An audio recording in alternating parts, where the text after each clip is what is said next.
Hello, welcome back to chapter 17 electric fields. We are in the very last bit already. Because here, let me move the camera a little bit. Here we're looking at applications. We've learned all the basics. So what now? We know the electrons move around electric fields. There's electric field lines. Now what? This is the so what. So this second last video, we're going to look at what happens to a charge when it's inside electric field at rest and it starts to move. Okay, that is what we call, well, the section on stationary charge. I say stationary charge, but it's actually stationary charge begins to move. So that's what we're looking at today. What happens to charges inside there? It's not new stuff. We have seen these things before. So let me hop over. Previously, we looked at what happens when the charge is hanging in the air. Wow, very nice, suspended. This can only happen if your electric force is in the opposite direction to your gravitational FG over there. Okay, that's only for vertical electric fields. Now, if we look at a stationary charge in an electric field, only uniform. By stationary, I mean it can start off at rest or it's already start off moving. So one example is like this. Give me a second to draw electric field again. Let's say I have a plate here and another plate here. There we go. And I connect, let's say I connect one side to the positive side of the battery. How you know positive? Well, the longer one is positive. So this is the positive plate. And the other end, I connect to the negative plate.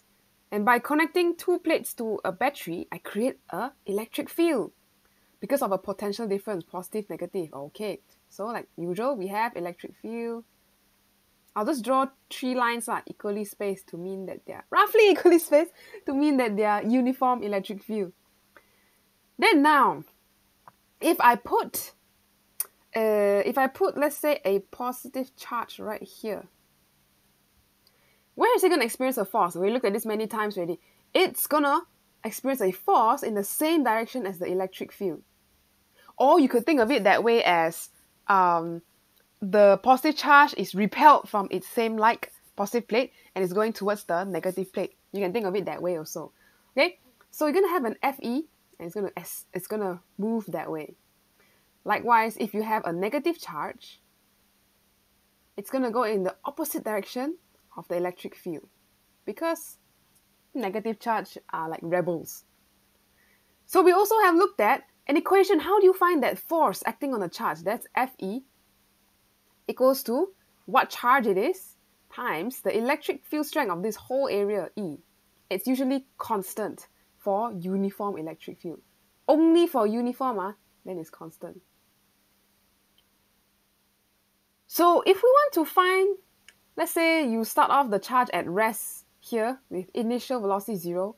What is the velocity when you reach here at the end? Oh, do we know how to solve that kind of problems? Kind of. But we haven't done it explicitly in class.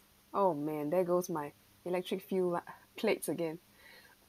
The idea is you're going to apply everything you know about kinematics, chapter 3, to these electric fields now. Because this is actually the same thing as what we've been doing in chapter 3. Because chapter 3 we say, oh, we got Earth got electric field.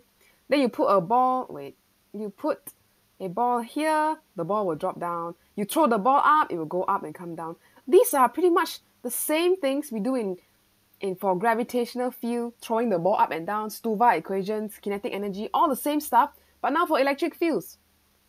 So, we know the force acting on the particle, well, if this is a mini positive proton on electron, we consider the weight to be negligible, right? We mentioned that. So then the net force acting on it is just Fe. So I can say Ma equals to Qe. A is acceleration. So if I want to find how fast what is the acceleration of this electron or this one, I can just rearrange and say, acceleration is related to Qe over M. And this, well, it's not a key equation, but it's something important to know because now we can calculate acceleration of particles. Just like how in planets, your object will fall down with a certain acceleration. On Earth, it's 9.81 meters per second. Pretty fixed at the surface of the Earth. But for charges, it's not 9.81. It depends. Depends on Q, depends on the field, and definitely depends on the mass of the object itself. So now, here, I'm going to redraw last time. You have an acceleration that way. They will ask you about it. We'll look at some examples. And for the negative particle, it will accelerate the other way. Okay, so one more quick note. If you want to expand this thing a little further, you can plug in what you know about E. E is potential difference divided by distance, separation distance of both plates. So you could say it's just, okay, just put the M there, MD. Yeah, you can do something like that too. Plug in all the equations you know.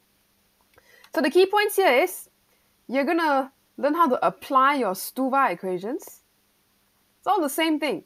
And also, of course, your acceleration, velocity.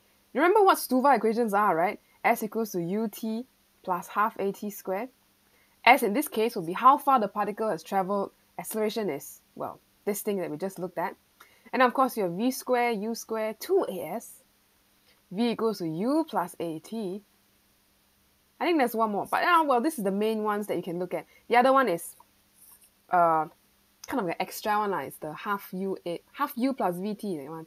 But anyway, I'm going to focus more on these three. So just remember, everything you know about objects falling on Earth can be applied to particles falling in electric field. They are not necessarily falling down. They can go left, can go right, anywhere, which direction also can.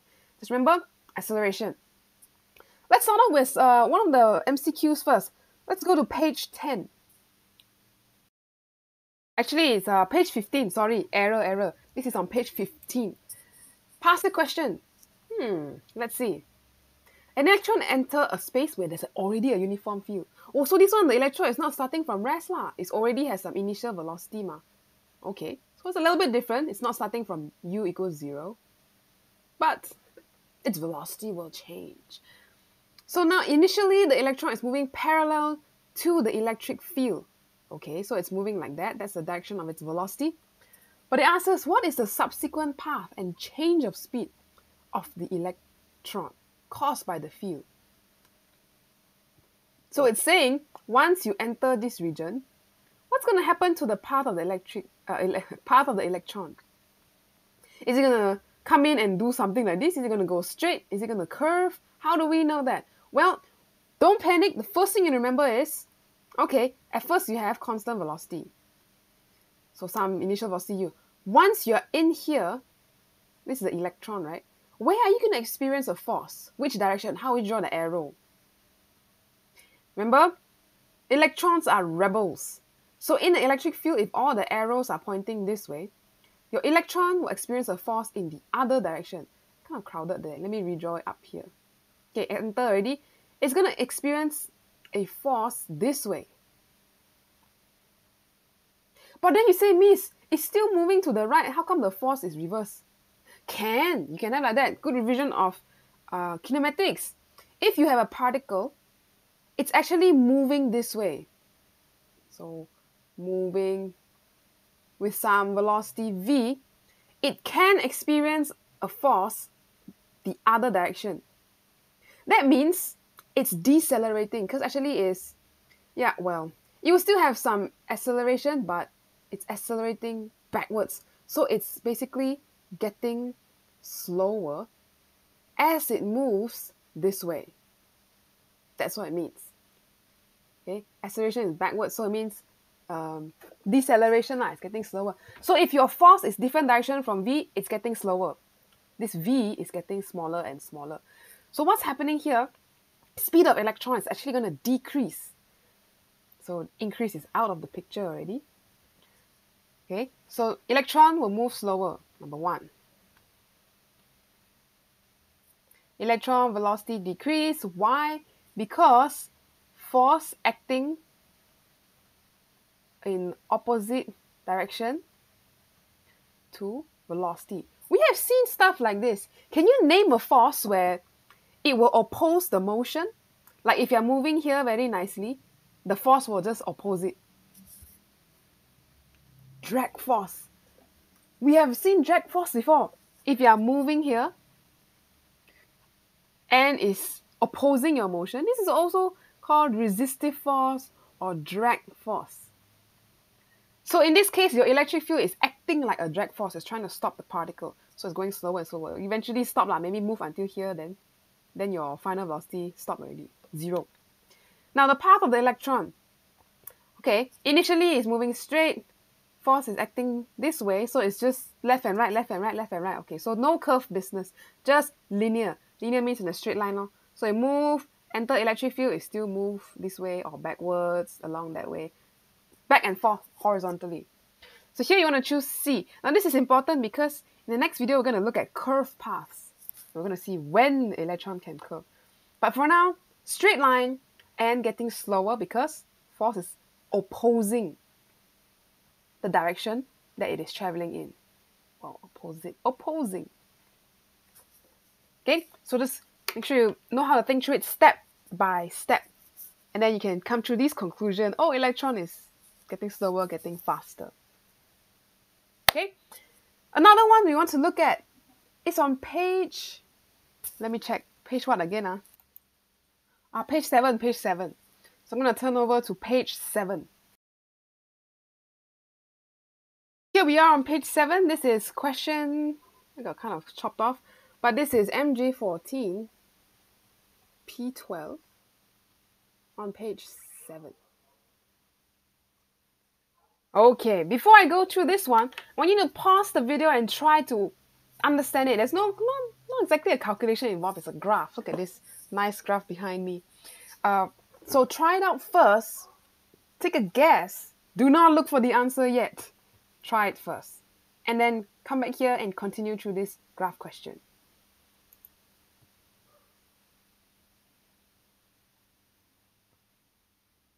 All right, let's see. Two opposite charged metal plates put in a vacuum. Okay, that's what we've been looking at so far. Electric fields, uniform electric field because of parallel plates. A positive charged particle starts from rest. Oh, interesting. Starts from rest, so initial velocity u is 0. And then move from one plate to the other. Which graph shows how the kinetic energy changes with distance move from the positive plate. So distance move, you can think of it like here is x0. Then if you go up, x is, 1 millimeter. You know what? I'll just say x will change and then eventually you reach some value d lah. Okay, x is how far from the bottom plate. Which graph shows kinetic energy? How do you decide what is kinetic energy? You know kinetic energy is half mv squared, right? But how on earth does x come into the picture? To think about that, you will need to think of how is this velocity changing as you move from here to here. How is it changing? What is proportional to what? Let's see how we can relate. Let's see how we can relate kinetic energy with velocity. Okay, so based on this equation, this half mv squared, we know the kinetic energy is proportional to velocity squared. This proportional sign means it changes with velocity squared lah, because v squared is a variable. Now we need to link. Somehow, we already look at EK. We want to get something that relates EK with X. Okay. How do we relate EK with X? How does V relate with X? X is how far it has traveled. Now, this is where kinematics will come into play.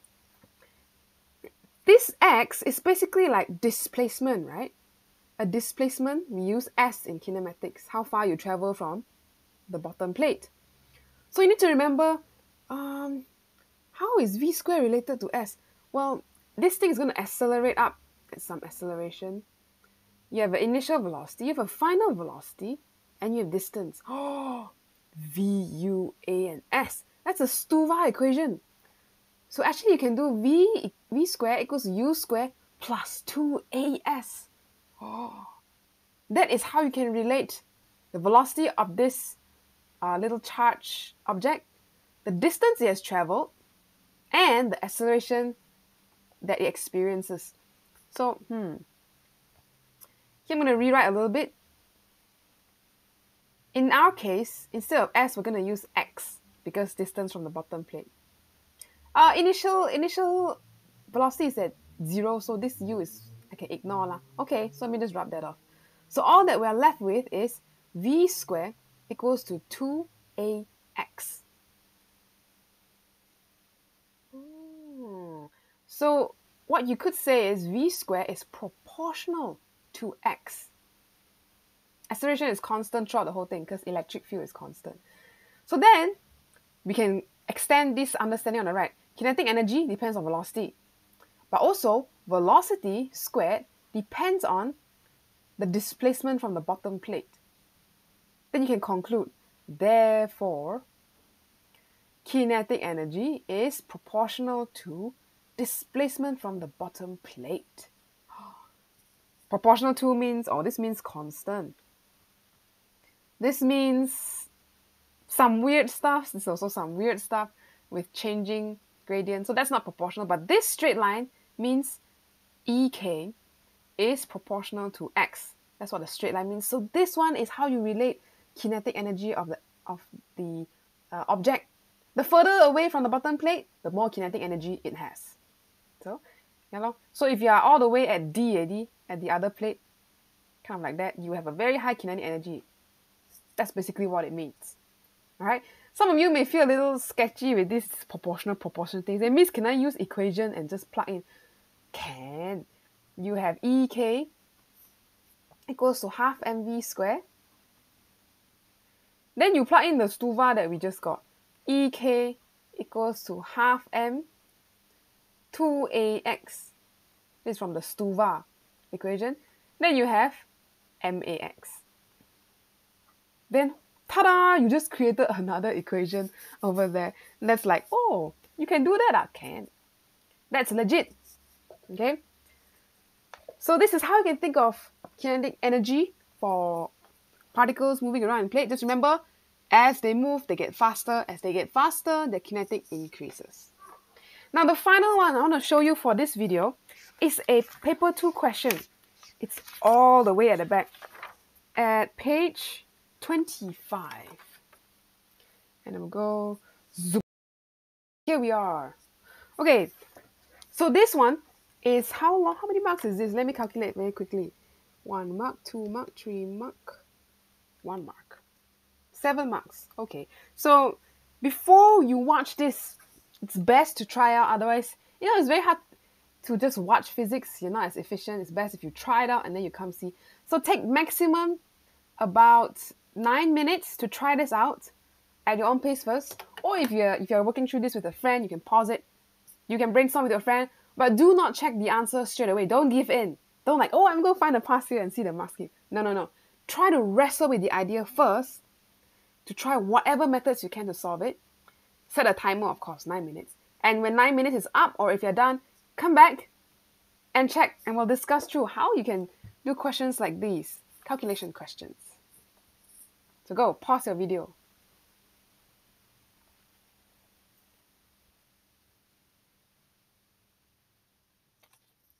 All right. Let's read through the question together again carefully. Electron is traveling in a straight line through a vacuum with constant speed. Okay, they give us a speed. The electron then enters a uniform field. Oh, so the constant speed is only before it enters the electric field. Good to know, good to know. Then the electron continues to move in the same direction. So it's still moving this way until it is brought to rest. Oh, so we have 2 velocities now. You have the initial velocity before entering field, and you have a final velocity brought to rest at 0 meters per second.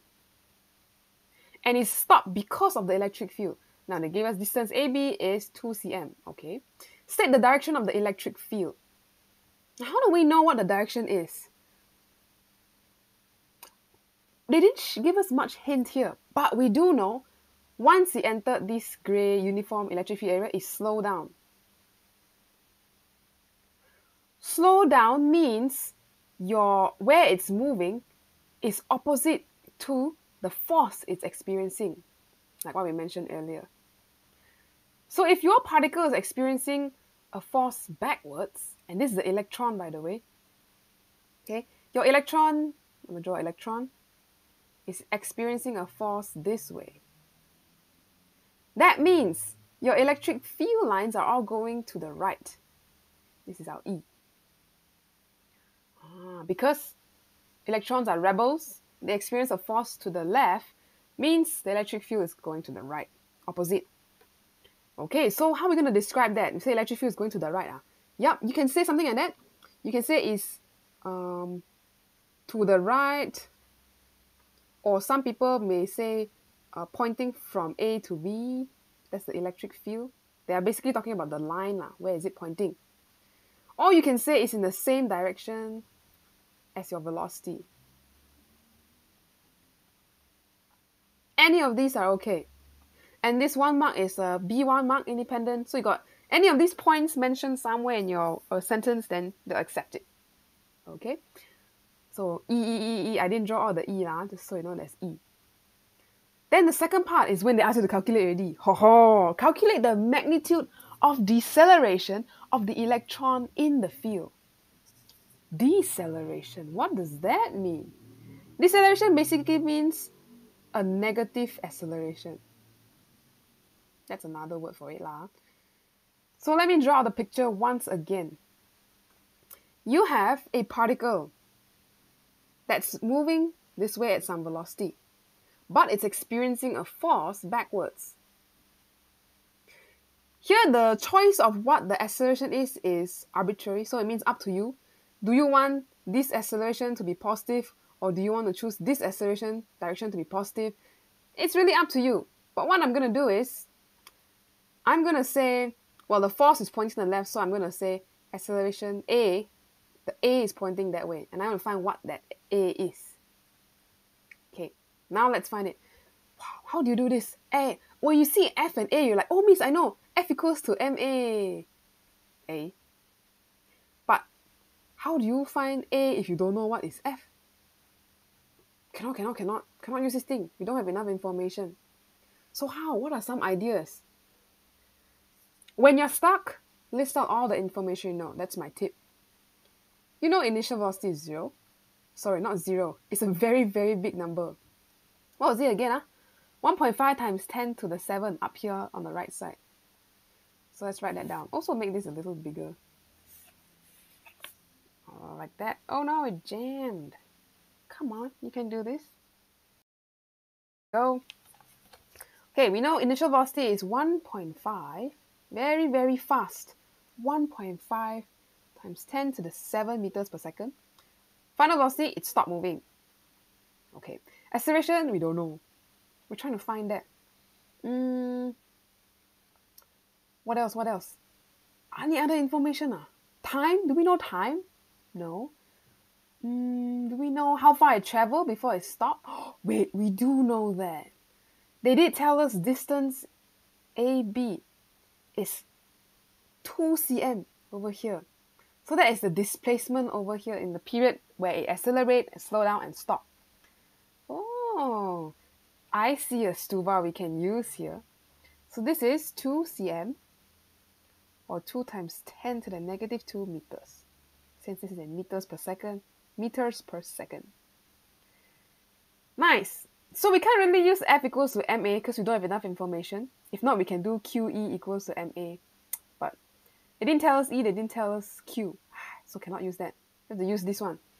So I think we should use this stuba. V squared equals to U squared plus 2AS to find our A. Plug in everything we know. Let's do that. So initial velocity 1.5 times 10 to the 7 squared plus 2A times how far did you travel? Very short distance, 2 cm only. Then you can find your A value. Please don't forget to do the square, U square here. Sometimes people very happy press calculator, forgot got square there. So you should get about 5.625 times 10 to the 15. Wow, that is a huge acceleration. Or I should say deceleration, because it's in the opposite direction of velocity. In your final answer here, usually you can just write 2 or 3 SF. So I'm just going to go 2 SF because the mark scheme really likes that. So 5.6 times 10 to the 15. I'll write it over there. So where do all the marks come from actually? The first one comes from you remembering that Stuva equations exist and you can use them. Either there or you did in a working like that. Then of course, final answer from A. There. Interesting. So this deceleration of 5.6 basically means in the direction of V. Getting slower, lor, aka getting slower. Alright, acceleration and deceleration only differ by a negative sign. Alright, so that's the part where you realize suddenly like, oh my goodness, we can use Stuva equation and all this stuff. It's basically like kinematics all over again. But now, moving left and right, up and down, all kinds of spaces. Calculate the electric field strength. That's what they ask us next. Electric field strength. I know. Got E, right? How do we involve E? Just now we kind of did it over here. The dead end that we tried but failed because we don't have enough information. We know the net force acting on the particle is MA. Now the net force acting is only electric force. We don't consider weight lah. So only electric force, Fe. So Fe is QE equals to MA. I know. We can find the electric field strength if we divide MA by Q. Nice. So let's do that. E will be, what's M? Do we know M? M here is the mass of an electron. Sometimes you write it as ME. This one, you will have to check your data formula sheet or your calculator for one of those calculator constants, either in the back of your cover, or you look for the button that says CONST. For most calculators, it should be const. All the constants are saved in your calculator. So we need to know what the mass of an electron is. I'm going to write it out here for you, but you must know how to find it lah. Mass of electron, 9.1 times 10 to the negative 31 kg. Wow, that is so small. Let's add it in. Yeah, it's small, but we'll add it in. So let's write that here, 9.1 times 10 to the negative 31, mass of electron, times acceleration. Whatever you found earlier, just plug it in. I really like the more decimal places, so I'm going to use the 4SF choice that I wrote there, divided by the charge of an electron. This one also you have to know the formula sheet, or you memorize it, or you know how to find it in your calculator. Charge of electron, I'll write down here also. E, they usually use the symbol E is 1.6 something times 10 to the negative 19 coulombs. Charge on one electron. And is this only one electron? Yeah, there's only one electron, so just put there lah, 1.6 times 10 negative 19. So you get some big number. If I write out everything, it would be 31850. You may get something slightly different depending on your decimal placing, or if you use calculator value. Because all these values in the formula sheet for exams is already rounded off, so you already lose some accuracy. But if you use your calculator, it's probably higher accuracy. Anyway, this form is not so pretty. I'm going to write it in scientific form. Means I will round this. I will want to move the decimal place so that it is a number dot another number. I round it off.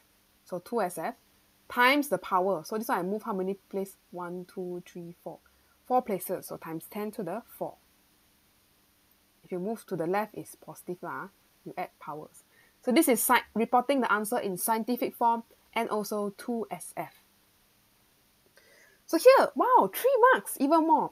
First one comes from you remembering that, F equals to QE, right? Electric force formula. Then the second mark comes from you equating both of them. So you're like, oh, Newton's second law and electric force, put together the picture.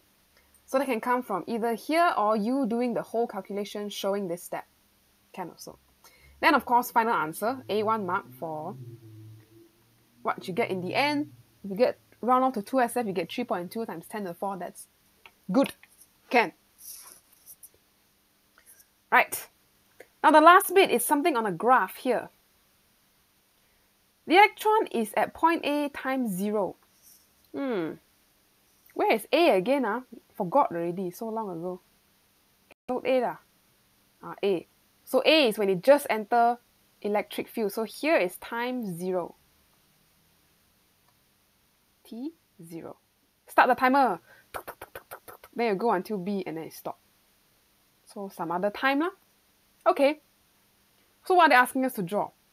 Sketch the variation of time t with velocity v until it reaches point B. So from A, go until B. This is 2 cm. You start timer here. And we know here is very fast. What's it? 1.5 times 10 to the 7 meters per second. Then here, stop already. V equals 0. Why did it stop? Because your electron experience electric force in the opposite direction to what is moving. And that is causing an acceleration. Or I should say, a deceleration. So if I say acceleration this way is what we found previously, 3.2 times 10 to the 4 to the left. Or if you say, what is the acceleration to the right, that will be negative 3.2 times 10 to the 4. So that's what it means lah. So you know it's getting slower. So maybe you start off with a very big velocity, which is 1.5 times 10 to the 7. Oh, they say numerical values don't need to show, right? But I'm just labeling only. Then it's going to decrease until somehow 0. Because stop already at point B, velocity 0 here. But what happened in between? Should I draw a straight line? Should I draw a curved line? How do I know? This is a good revision also of another idea. What is the gradient of this VT graph? Gradient or slope of VT graph. What is it? It's a quantity. The quantity is what we call acceleration. So we already found the acceleration and it is constant throughout the whole journey. Constant acceleration because constant force. Constant force because constant electric field. So constant acceleration means the gradient is not changing. So it's just going to be a straight line. Overshoot. Never mind, I cheat a bit. I'm just going to draw a straight line like that. No, not that. Like that. Use a ruler lah. I don't know how to find ruler in this one note. And then you go down to velocity 0. Okay, so this is straight line. You must draw a straight line with a negative gradient. Means your acceleration in the same direction is negative lah, because getting slower ma. So negative gradient. By the way, negative acceleration is called deceleration. So A of that way is called a deceleration of 3.2 times 10 to the 4. This thing. Negative gradient, straight line from here to here. You just roughly sketch this like that, I already get a B1 mark. This is 1 mark, by the way. You don't have to show your labels because they say no need to show. Right? So, very good revision. Go try out some of the questions in the description below. Some of them may require to use STUVA, like this ones. Because, STUVA, this is like electric field, gravitational field, and things like that. Alright? So hopefully that was helpful in going through this example calculation of how to understand electric fields and how particles move from rest or stay chill inside the electric field and then start moving, how they accelerate and decelerate. Go try out the questions. If you have any questions about this video, just take a screenshot of the part, throw it in the questions channel, send a message to a friend or things like that. Alright, I'll see you in the final video on moving particles in electric field, but this time in 2D. 2D means projectile motion lah. projectile motion kind of thing. So particle is going to curve. All right, I can't wait. It's the last one. I'll see you there.